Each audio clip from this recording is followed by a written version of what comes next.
Good morning. It is September 1st, 2020, and it's a Tuesday. We had a big rainstorm yesterday. We got these emergency alerts, alert on our phones, saying that there was a flash flood warning in Holly Springs and don't go anywhere. So, you can't see it, but my camper is still on the street. I was going to bring it to storage, but they said don't bring it anywhere. Don't go anywhere. But that's kind of irrelevant. What inspired me to just do a quick video was a little conversation I had with my brother. Him and I have so many of the same thoughts, and we kind of build on each other. But my thought today was that people get into a comfort zone, and it's really hard to grow outside of that. And I'm thinking, I'll speak specifically of myself. I know when I'm in a place where I've just established habits and routines, and I know everything. That's very healthy because you can be productive in that space. But there has to be a point where you grow, and it's really hard to grow when the environment's all the same. And Jesus went on a 40-day fast in the wilderness, and Moses left his people for a while and lived with other people. Who's the person that had that technicolored dream coat? Gosh, it's escaping me right now. In Egypt, not Jacob, but whoever it was. He got thrown into prison, and he had to live a different life. Like, those are just three quick examples of people that had to live a different life for a little while. Jesus only lived for like 40 days in this pilgrimage. But who knows if he did longer stints, like years, when he was younger. But I think you have to go on a pilgrimage to grow and be challenged, and to really activate, that who you are, figure out who you are by getting into a place that you've never been before. You've got to live that struggle and stand on your own. And I'm on a new pilgrim. Like, I don't know if you call this specifically a pilgrimage, because I'm not going and then coming back. I'm going and staying.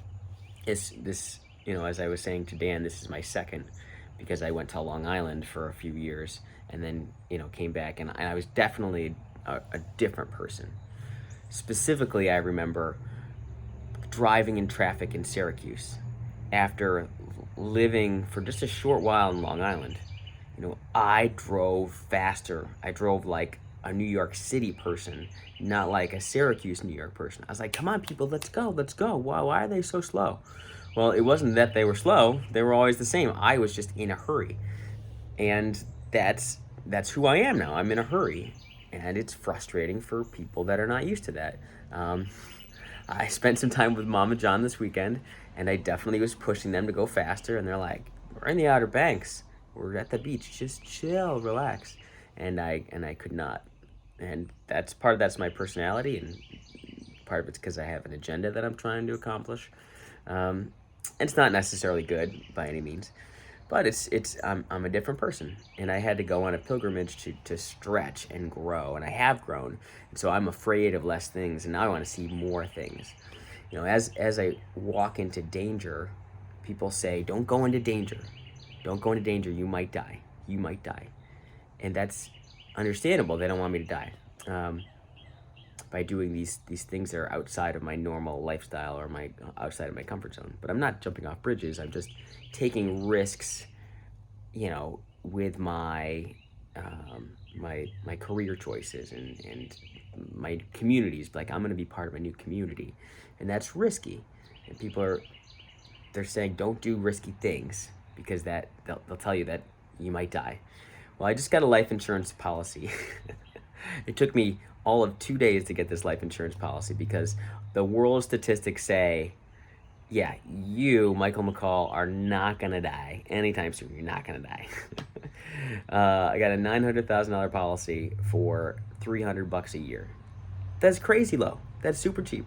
It's because all my stats match up real good. I got good credit. I got good driving record. I'm super healthy, low blood pressure. live in a nice neighborhood, get the right zip code, you know. So I'm not anywhere near death. So when people say don't do that, that's risky. What I hear is not, don't die. What I hear is don't live.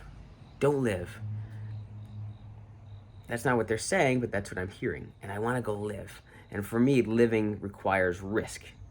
At the Vineyard Church, there's a saying that faith is spelled R-I-S-K. Faith is spelled R-I-S-K, and that's totally true. And so I pray with my girls every night. We talk about Jesus a lot, the love God, and I really miss the fact that we can't go to church right now. But I really want to live a risky life. I want to live a risky life because that's real living. The unrisky life does not feel like it's a life best spent for myself.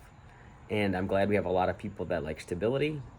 I am a very stable person in the realm of as far as stability in the whole world goes. I'm just not, I don't know.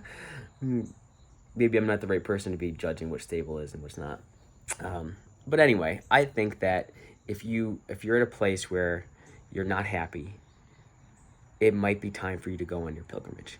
It might be time to go outside your comfort zone and challenge who you are and find out what you can endure with nobody else around you, just you and God and the elements. Because you will walk through the valley of the shadow of death, and you'll have to find that God's with you. And if you don't do that, you're never going to know if God's with you or not. And I know everyone that I have as a mentor has done that. My parents have done that. They've all taken huge risks and done things that are very uncomfortable, and it changed the DNA of who they are. And that's why they have great wisdom, because they've had to deal with these life-threatening problems. And so I appreciate their wisdom. But then, even with that mentorship, have to step out and do it ourselves. And I want that for, my friends, my family, and for my kids too. So, reflect on your pilgrimage. When's the last time you went on one? And how did it change you? Hopefully for the better. All right, have a great day.